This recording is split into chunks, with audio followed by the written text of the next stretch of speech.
So for my next topic, we're going to talk about Randy Orton. And for this topic, it's very simple. I need Randy Orton to RKO J Extra. I need that done right away. But I guess I'm going to have to settle for Summerslam. And I'm fine with that. As long as Randy Orton gives his tag team partner for SummerSlam the RKO. Because at that point, it'll mean that we're seeing the real Randy Orton.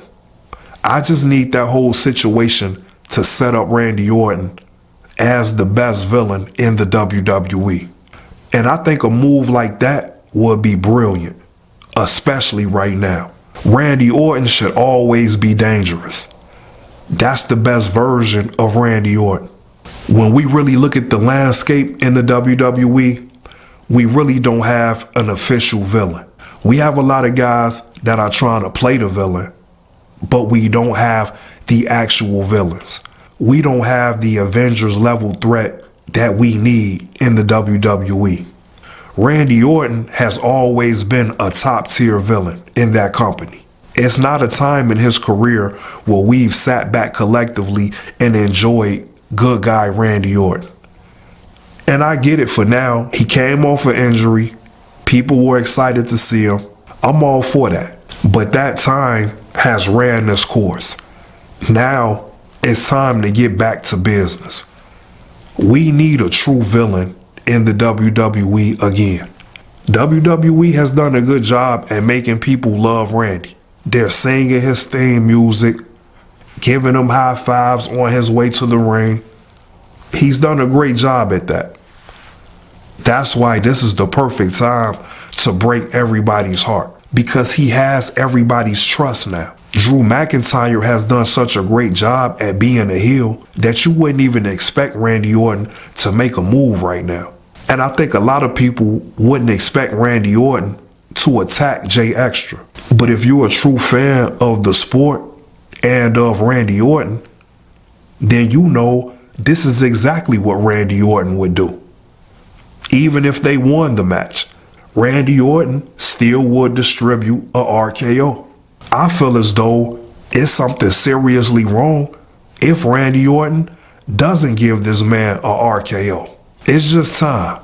It's time to cut the good guy routine, and it's time to get back to business.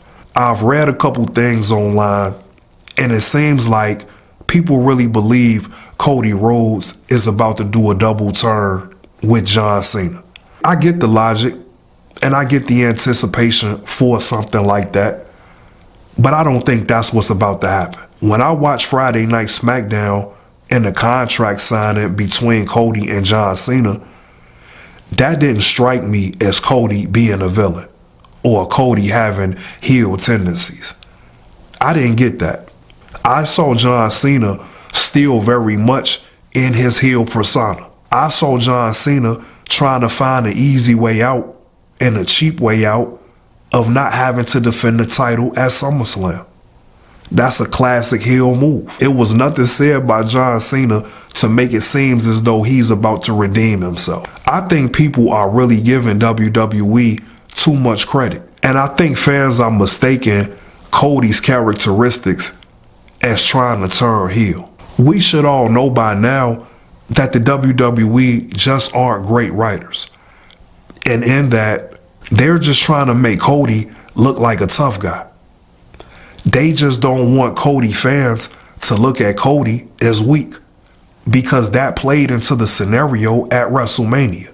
Cody Rhodes didn't take the opportunity to make it happen when he could have. That's the story that the WWE is still playing off of. And this is why they had Cody Rhodes try to look aggressive in this contract signing. They're trying to send the message that Cody is now capable and willing of doing whatever it takes to get the WWE Championship. So let's not get our hopes up too high. I understand. That would be pretty cool to see if the WWE was capable of doing such a thing. If they really had the proper vision to pull off a story like that, then it would make for a great SummerSlam moment. But we're talking about the WWE, the same company that hasn't made any of their storylines make sense or come full circle.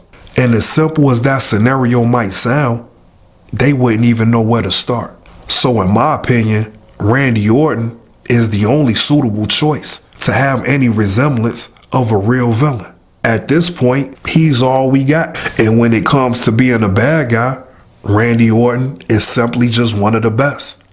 So why not?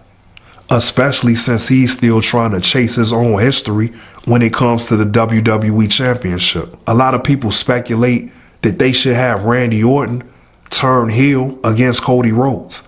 Even that is just a little bit too predictable. Summerslam could truly set the stage in the direction that we need to go. And that's getting Randy Orton back in his rightful spot as the most dangerous WWE superstar in the company. So I'm really looking forward to this situation coming to life. I'm going to tune into SummerSlam for 2 days. And on one of those days, I expect to see Randy Orton RKO Jay Extra and kick him in the head.